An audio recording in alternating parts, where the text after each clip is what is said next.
Hey, everybody. Today's book that we're going to talk about is this one. We'll get to it in a minute. It's Eros Ascending by Mike Resnick.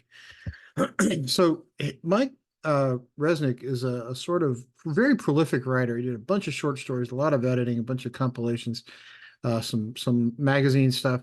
But in his own writing, he did quite a few sort of shorter novels. I don't want to say pulp fiction because he's really much better than that. But shorter, quick reads. The other thing he did was later in his career, when he was much better known, he started working with unknown writers to kind of help him out. I thought it was pretty cool of him to do that sort of stuff. Because he's like, it's really hard to break in, and the deeper he got in his career, the more he realized it was getting harder and harder and harder for people to break into the writing field. And he's right. So he started finding people he felt were really good writers. He'd work with them, and next thing you know, bingo bango, they have careers. This particular book, Eros Ascending, is it's about a brothel in space. So I jokingly referred to it as sex in space. But it's an orbiting space station around a distant planet. And I found it interesting that in this fictional future, this fictional sci-fi future, nobody really has any privacy. They're being watched by cameras, and computers know where you're at all the time. And it kind of sounds like the world we live in now, at least pretty close to it. And it had this AI-based computer that, you had to really ask your questions exactly right to get the answer you wanted. Kind of sounds like the networks we have today, but it's in space and it's a bunch of hookers running around. So it's a lot different. But it does kind of do a few things. It asks the question of, are things like that moral? Are things like that looked down upon, or is that just sort of part of life? Um, and it's really kind of caters to the super rich and the shameless, and says, we're just going to do things the way we want to. And it's owned by this mega corporation that's sort of portrayed as this really evil kind of enterprise. And the point to the book is it's not erotica. I don't want anybody to think that it doesn't. In fact, the sex in it is, maybe a page at best. Every time one comes up, it's not very long.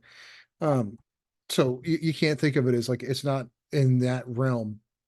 It is in the book, but it's not really about that.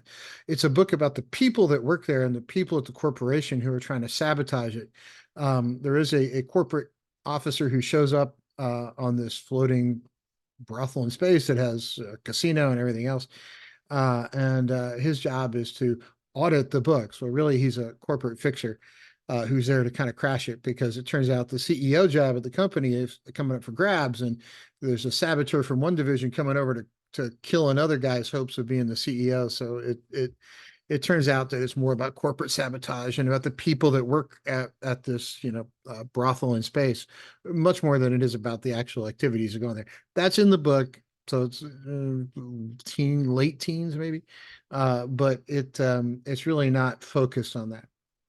Um, but it does tend to get a little bit into things that do make you think. And one of the things that it made me think about much more than anything else is you send this corporate fixer around to kind of destroy different companies, to kind of you know say, hey, look, I should be CEO instead of this other person. And let's say corporate politics happens, and that part of it, the way it was written, was really not all that unbelievable. You could actually see something like that going on.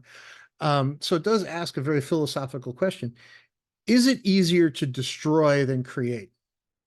And the characters it builds up that are those that are destroyers of different businesses, just on the point of trying to make somebody else's career elevate, kill this so I can say, oh, look, that guy's terrible. I'm better. So, I should be elevated. So destroy to advance. It's an interesting philosophical question. And is it easier to destroy than it is to create? Well, if you're trying to become a CEO of a company, you could grow and build something and I built all this. Or you could say, hey, look, I built this, but that guy blew everything up, right? So it asks that question. And the other thing it does is it really digs deep into a couple of things. One is, um, do people who destroy rather than create just feel empty inside? Is that a normal part of being sort of that destroyer? And if you don't have any of those close emotional ties with somebody, and then all of a sudden you develop one, do you go from being a destroyer to a creator? Do you have that sort of shift in your mentality?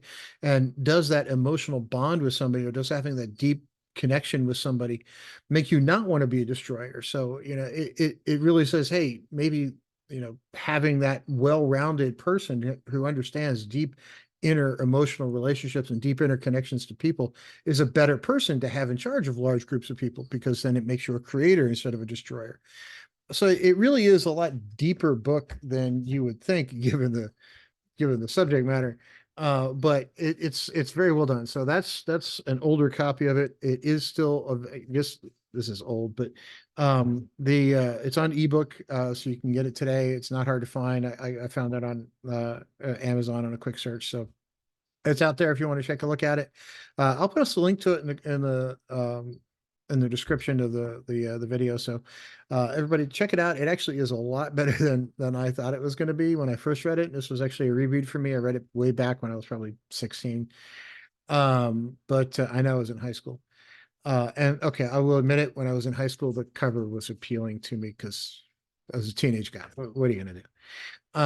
But it's a very good book. It's probably, you can read it in a day. It's 6 or 7 hours. I think I read it in 5, but I'm a very fast reader. So everybody enjoy it, and I hope to see you on the next video. Click like, subscribe, comment, follow, whatever you want to do wherever you see me.